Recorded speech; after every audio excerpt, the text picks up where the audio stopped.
L-ekwipaġġ tal-bastiment Diċotti daħal fi Sqallija b'aktar minn 900 immigrant abbord u kmieni l-4 filgħodu beda jiżbarka l-passiġġieri fil-port ta' Catania. Dan jinbiss wara l-Gvern Taljan irrifjuta li jieħu 629 immigrant salvati mill-bastiment Aquarius sakemm intervjena l-Gvern Spanjol u offra li jieħu lill-immigranti f'pajjiżu.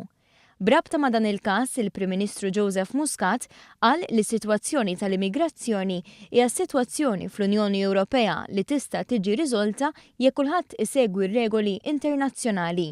Fakkar li Malta kienet waħda mill-uniċi żewġ pajjiżi fl-Unjoni Ewropea li ħadet il-kwota tagħha mill-Italja u mill-Greċja meta mitluba tagħmel dan, filwaqt li kienet l-ewwel pajjiż li ssodisfat il-kwota. Fuq kollox, il-Prim Ministru tenna li Malta qed terfa' il-pis tagħha. Aħna dejjem mxejna ma' regoli internazzjonali u ħankomplu nimxu ma' dawk ir-regoli internazzjonali. Anka fil-kritika li qiegħda ssir bħalissa f'dan ir-rigward ta' dan il-każ, jien nirrimarka li l-kritika mhux qiegħda ssir jew ftit li xi qiegħda ssir fir-rigward ta' Malta.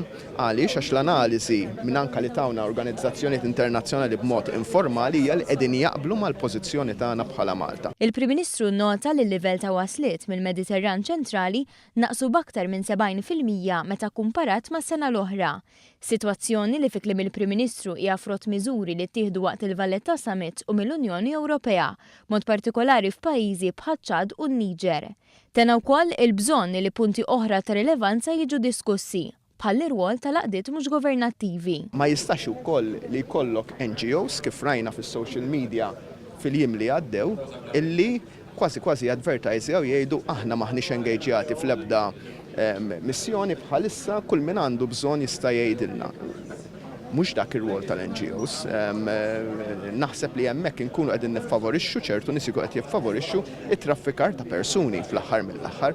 U allura din il-minoranza żgħira ta' NGOs trid tiġi regolata wkoll f'dan ir-rigward. Having said that, ma jistax ikun hemm kompromess mal-ħajjiet tan-nies fil-baħar.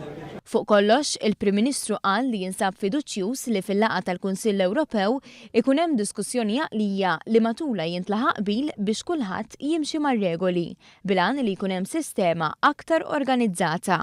Jekk kulħadd jimxi mar-regoli, inkunu qegħdin pożizzjoni aħjar. Jekk kulħadd jimxi mar-regoli, inkluża Malta, li dejjem mxiet mar-regoli despite il-mezz li jistgħu jkunu qegħdin jiċċirkolaw u hekk beħsibna nagħmlu.